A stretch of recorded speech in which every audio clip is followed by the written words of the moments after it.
Okey, hai. Assalamualaikum warahmatullahi wabarakatuh kepada murid-murid Ustazah. Okey.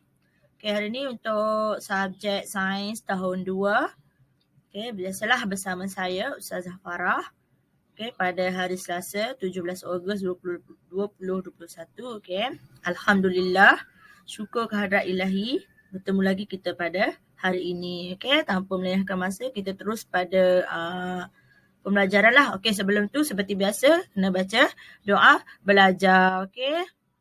Bismillahirrahmanirrahim. Allahumma ftah alaina hikmataka wa ansyur alaina min hazaini rahmatika ya arhamar rahimin. Rabbi shrah li sadri wa yassir li amri wahlul 'uqdatam min lisani yafqahul qawli. Amin amin ya rabbal alamin. Okey, kita tengok slide yang seterusnya. Okey, so hari ni kita nak belajar tentang unit 9. Tajuk bumi. Awak boleh buka buku teks awak sambil tengok video ni. Boleh buka buku teks awak, iaitu muka surat 101. Pada minggu lepas juga Ustazah dah ada tunjuk video pendek lah, video ringkas kan, macam pengenalan macam tu. Okay, dan juga buat kuis. So hari ni Ustazah nak pergi yang lebih detail lah. Okay, tajuk bumi. So kalau dengar tajuk bumi, apa kaitan bumi? Bumi mestilah bulat kan? Bumi tempat yang kita pijak. Okay, di dalam atas bumi ada apa? Contoh yang kat sini saya tulis, air dan juga udara. Ni lah yang penting, air dan juga udara. Yang kita tak boleh nak buat, hanya Allah Subhanahu Wa Taala sahaja yang boleh menentukan segala-galanya. Ada air, ada tak, apa contoh ada air, tak ada air. Air pun ada macam-macam jenis air. Udara pun sama. Udara yang awak sedut hari ni lah. Yang awak sedut hari-hari, yang awak sedut hari ni. Yang semua orang sedut. Bukan awak je. Semua orang sedut. Oksigen, udara bersih tak bersih. Okay. So hari ni Ustazah akan explain yang lebih detail. Okay, kita pergi pada muka surat 101, buku teks. Tajuk bumi. So dekat sini ada teks lah, air dan udara. Mengalir air di dalam sungai, tiada pernah berhenti. Betul, air tak pernah berhenti. Mengalir je.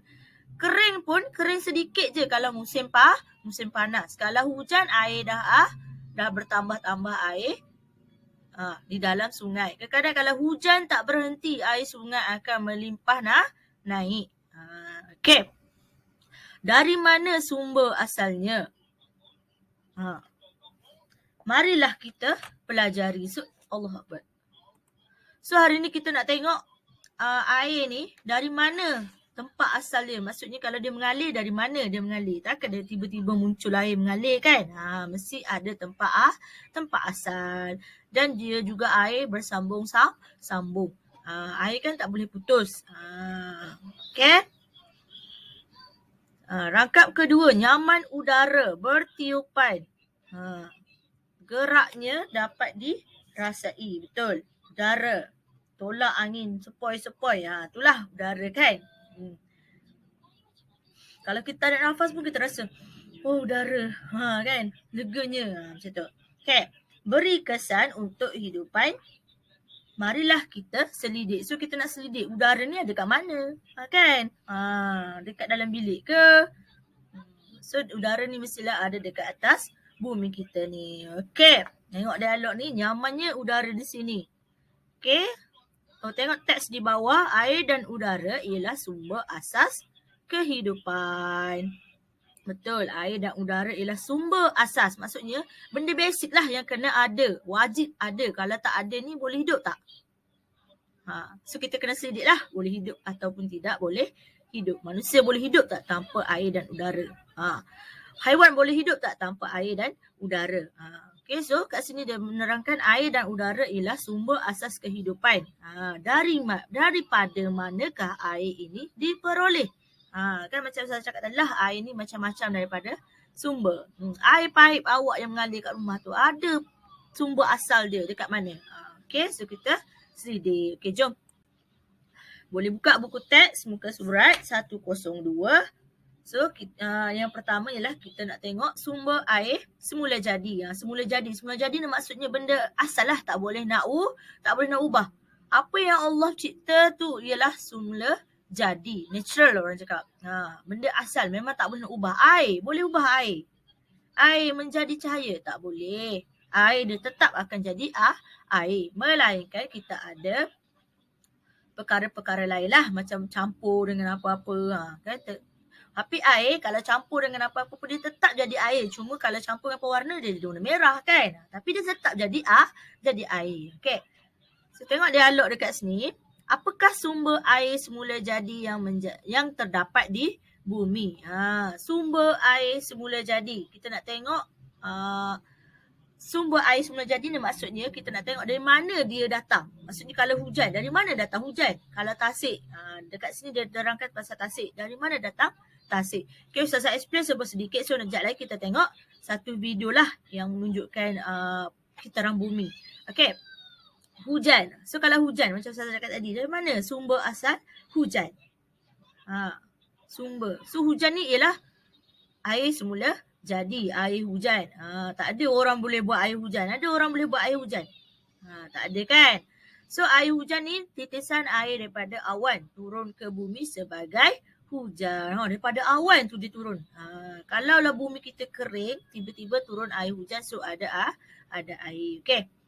Yang kedua, tasik, kawasan air yang luas dan dikelilingi oleh daratan. Tasik. Ni contoh dalam gambar dalam buku teks awak lah. Okay, so lebih detail lagi saya tunjuk dalam satu video. Daripada mana tasik tu pula. Okay, laut. Bahagian air masin yang besar pada permukaan bumi. So, air laut pun ada. Kenapa dia masin? Kenapa? Daripada mana asal air laut. Ada bahagian-bahagian dia. So, hari inilah kita nak belajar pembahagian air laut dan juga sumber lain. Okay.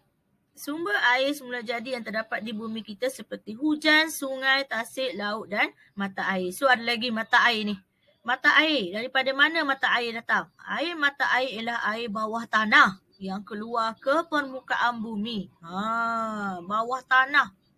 Korek tanah kan. Jumpalah air. So, air tu dah. Sebab tu, awak pernah dengar tak perigi? Perigi tu sumber air bawah tanah. Itulah kita panggil mata air. Okey. Sungai. Hujan turun ke bumi membentuk aliran air yang dikenali sebagai sungai. Awak pernah tengok tak air terjun? Okey, air terjun. So, bila air terjun dia turun, so dia jadikan anak sungai. So, dia mengalir lah. Tu kita panggil sungai. Okay, kebat kat bawah ni. Apakah yang akan terjadi jika tiada air di bumi? Nanti awak fikir. Fikir sekejap. Apa yang akan terjadi jika tiada air di bumi? Ya Allah, macam mana kita nak hidup kalau air tak ada di bumi? Kering tekak kita ni. Nak minum. Ustazah bercakap sekarang pun Ustazah perlukan air minuman. Ni air minuman. Kalau tak macam mana? Tekak dah kering. Dah habis suara. Dah bercakap. Air liu tak cukup. Nak tampung air dalam badan kita. Air liu tak cukup. Okay. Apa yang akan terjadi? Okay, sekejap.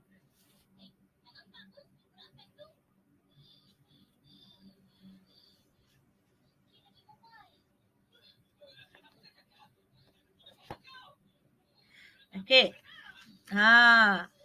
Yang akan terjadi ialah bumi akan kering.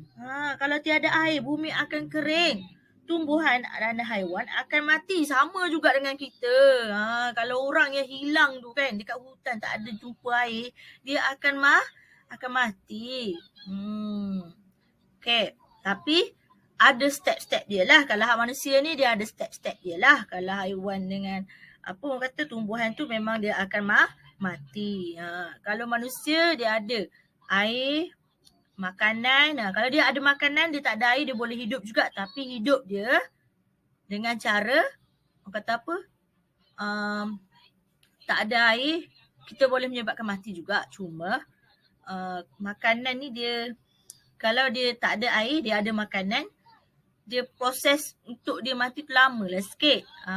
Sebab dia bertahan dengan makanan. Kalau dia tak ada dua-dua, makanan dengan air, so manusia pun boleh mati. Sama juga haiwan dengan tumbuhan. Tumbuhan dengan haiwan memang tak boleh tak ada air. Tumbuhan ni kalau dia tak ada air, cepat sangatlah layu. Sebab tu kena siram selalu. Tumbuh-tumbuhan di rumah kan, macam pokok bunga semua kena siram selalu. Okay? So jawapan dia tadi, apakah yang akan terjadi jika tiada air di bumi? Yang akan terjadi ialah bumi akan kering. Betul, bumi akan kering. Tumbuhan dan haiwan akan mati. Suhu bumi menjadi tinggi. Ya, terlampau panas. Okay. So kita pergi pada, Ustazah nak tunjuk satu video. Okay, ni adalah video lah. Assalamualaikum.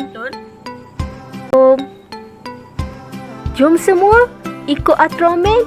Kita pergi cari sumber air semula jadi. Jom.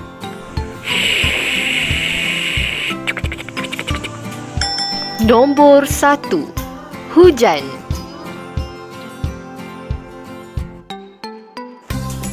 Titisan air daripada awan turun ke bumi sebagai hujan.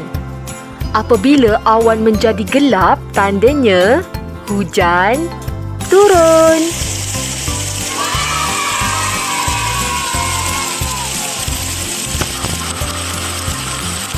Air hujan boleh dikumpul untuk digunakan bagi menyiram pokok atau membasuh kereta.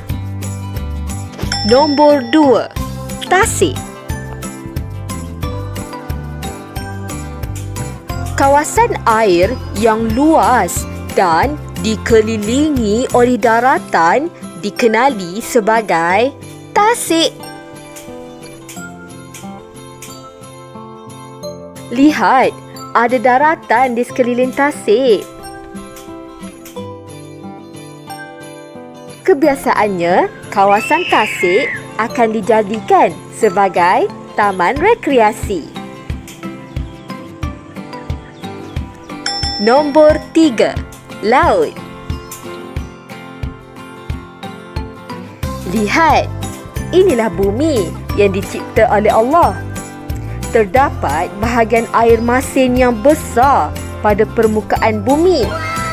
Bahagian air masin ini disebut sebagai laut. Apabila kita mandi di pantai, kita dapat merasa air laut yang sangat masin.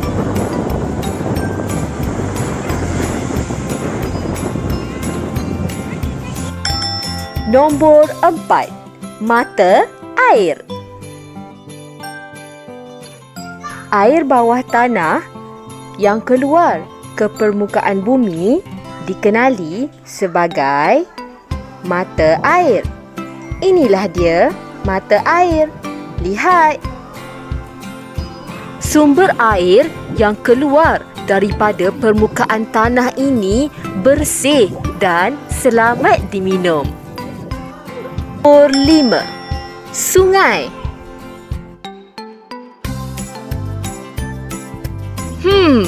Bagaimanakah sungai boleh terbentuk? Hujan yang turun ke bumi akan membentuk aliran air. Aliran air inilah yang dipanggil sungai. Kebiasaannya, air yang digunakan di rumah kita datangnya daripada sumber air sungai.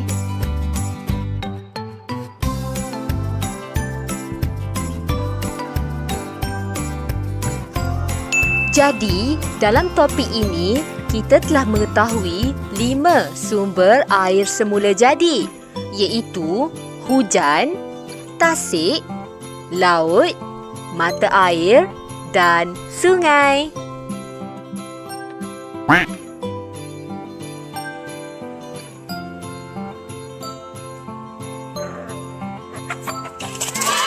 Okay, dah tengok video tadi kan? So, buka buku teks muka surat 104.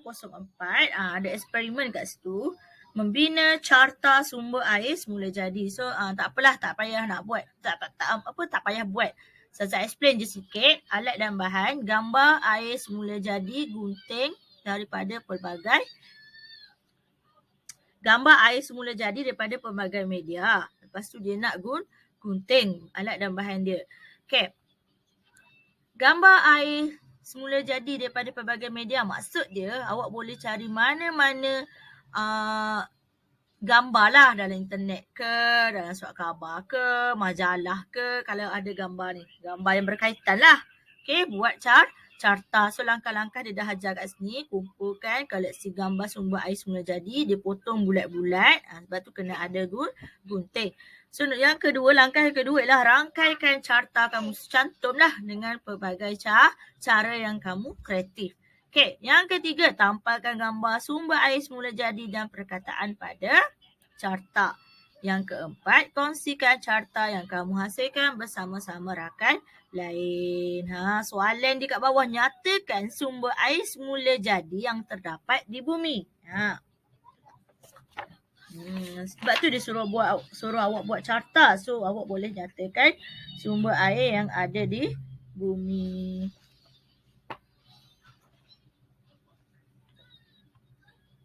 Banyak kan? Yang tadilah hujan apa semua yang awak buat ni lah. Hujan, air, mata air. Yang tadi kita belajar tadi. Ada berapa tadi? Ada 5. Hujan, tasik, mata air, sungai dan jugalah laut. Tu adalah sumber air semula jadi yang terdapat di bumi. Okay. So muka surat 1, buku teks muka surat 105. Air mengalir. Air mengalir. Tengok dulu. Ada eksperimen juga. Nanti Ustazah tunjuk satu video eksperimen yang telah dibuat. Okay. Air mengalir. Tengok ni ada gambar pondok dan juga ada gambar sahabat 2 orang ni. Lihat air mengalir dengan banyak. Lebatnya hujan. Inilah tadi air mengalir daripada hujan. So bila hujan turun, dia ada tengok dalam gambar ni dia ada letak satu macam tong kan untuk tadah air hujan tu. Okay. Tahukah kamu apakah arah aliran air mengalir? Mari kita uji. Nak uji apa pula ni? Nak buat eksperimen tentang menyiasat arah aliran air. So kita tengok dulu alat dan bahan. Ustazah pergi baca je dulu. Lepas awak tengok video eksperimen lah. Dekat video tu ada eksperimen macam mana nak menyiasat arah aliran air. Bila kita buat eksperimen, kita akan dapat hasil dan keputusan. Maksudnya result dia lah, ujian dia. Bila daripada ujian tu, kita akan dapat keputusan dia. Okay. Antara alat dan bahan yang digunakan ialah pewarna makanan, bika dan juga dulang. Kalau biasa dekat rumah ni, biasa dekat lab lah ada barang-barang bika dengan dulang ni. Biasa dekat rumah pun akan ada. Boleh guna juga cawan. Cawan yang ada label kuantiti air tu. 120 ke 20 ml ke. Dia ada cawan yang ada label. Kalau mak suka buat kuih, memang akan ada cawan ni. Okay. Dulang. Okay, so kita pergi tengok sambungan langkah-langkah dia, muka surat 106. Langkah-langkah dia yang pertama ialah masukkan 6 titis pewarna makanan ke dalam 250 ml air dan aduk. Aduk tu kacau. Lepas masukkan 6 titis pewarna makanan, terus kacau. Guna cawan pun boleh. Dalam cawan tu 250 ml air. Okey. So langkah kedua ialah tuangkan air yang kita kacau tadi, air yang berwarna tu ke dalam dulang kecil. Dulang boleh gunalah dulang tu lebar kan. Okey. Langkah yang ketiga, letakkan dulang yang berisi air yang berwarna di atas meja. Okey.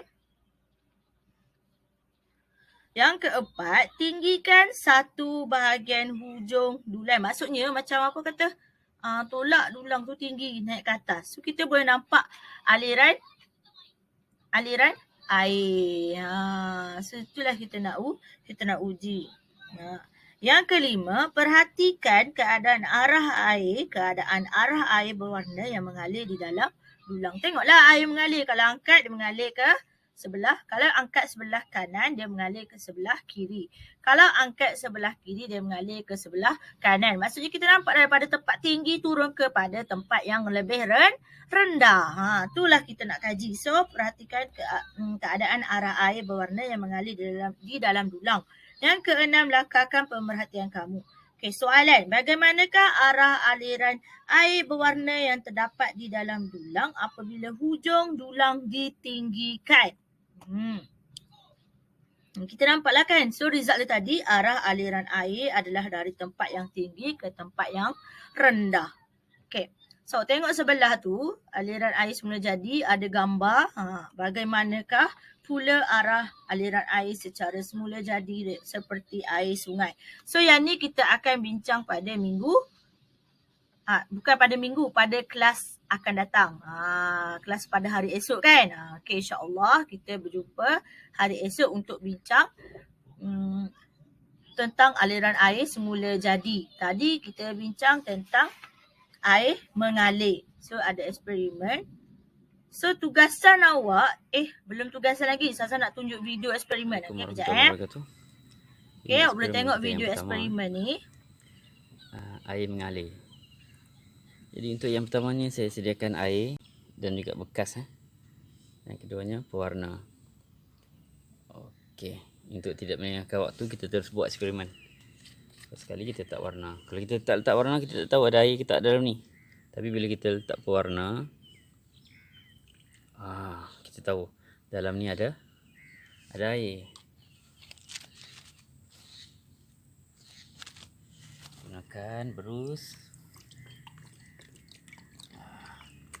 Sekarang ada air rupanya dalam ni. Tadi kita tak nampak. Itu sebab tu kita pakai pewarna supaya kita nampak dengan jelas air di dalam bekas ini. Okey, ini satu dulang yang kecil lah. Okey, sekarang dalam eksperimen kita akan angkat. Kita angkat dan kita akan perhatikan pada air tu. Angkat. Okey, tarik sikit. Perhatikan. Bila kita angkat, air itu mengalir. Ini bahagian kiri ni tinggi kan. Tinggi, dia akan keluar ke bahagian rendah. Jadi air akan mengalir dari bahagian tinggi ke bahagian rendah. Kalau kita tinggikan di sebahagian kanan, air akan mengalir ke bahagian kiri. Jadi bahagian tinggi, air akan mengalir dari bahagian tinggi ke bahagian rendah. Ini semua ni disebabkan apa? Ialah tarikan graviti. Okey, nampak? Bila saya tinggikan sebelah kiri, air akan mengalir ke arah kanan. Tinggikan dan air akan mengalir ke bahagian rendah. Okey. Itu saja eksperimen kita. Okey, terima kasih dan jumpa lagi. Okay, so tugasan awak ialah ada dua tugasan. Yang pertama, kena buat eksperimen menyiasat arah aliran iaitu pada buku aktiviti. Boleh rujuk buku aktiviti muka surat 65. Awak sambil buat eksperimen tu boleh rakam dan bagi pada ustazah seperti biasalah. Mama. Okey, eksperimen yang awak kena buat ialah rujuk buku aktiviti muka surat 65. Sekejap lagi ustazah tunjuk cara-cara dia. Okey, sedikitlah ustazah tunjuk macam mana nak buat. Okey. Yang kedua, wajib buat latihan buku aktiviti muka surat 63 hingga 64. Okey, yang muka surat 65 ni, awak kalau kat rumah ada bahan, awak boleh buat eksperimen dan hantar pada ustazah.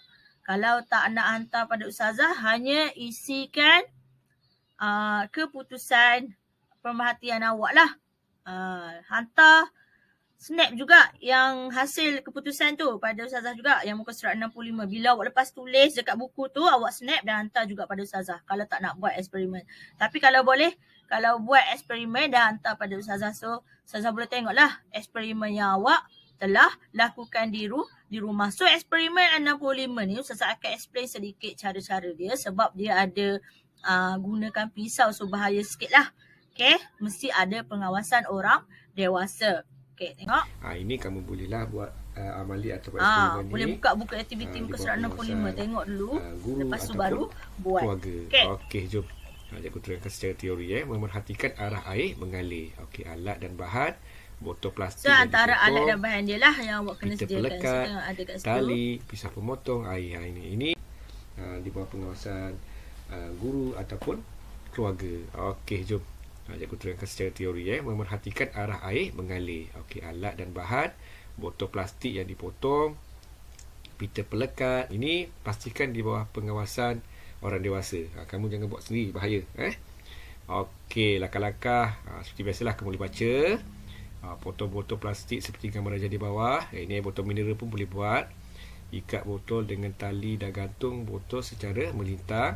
Kamu tolak dengan sekejap. Saya terangkan lagi. Yang ketiga, isikan air ke dalam botol tadi. Lepas tu kemudian yang keempat ni, tolak bahagian kanan botol ke atas. Ni nampak. Di bahagian hujung tu, bahagian kanan tu kamu tolak naik atas. Jadi apakah jadi? Ulangi langkah 3. Maksudnya bila kamu tolak, air akan keluar. Jadi bila air tu dah kurang, kamu letak balik. Jadi itu bermaksud apa? Bila kamu tolak tu bermaksud apa? Ya, sebenarnya bila kamu tolak tu, air akan turun mengalir daripada tempat yang tinggi ke tempat yang rendah. Kalau kamu tolak, mesti yang bahagian tudung ni menjadi rendah. Yang kat sini jadi makin tinggi. Jadi air akan turun lah. Okey, jadi soalannya, kemanakah arah aliran air apabila bahagian kanan botol ditolak ke atas? Aliran air turun ke bawah. Kemanakah arah aliran air apabila bahagian kiri botol ditolak ke atas? Jadi dia akan ke kanan lah, tapi air tak akan mengalir. Penuhlah dekat ujung kanan tu. Jadi kesimpulannya, arah aliran air mengalir dari apa? Dari tempat yang tinggi ke tempat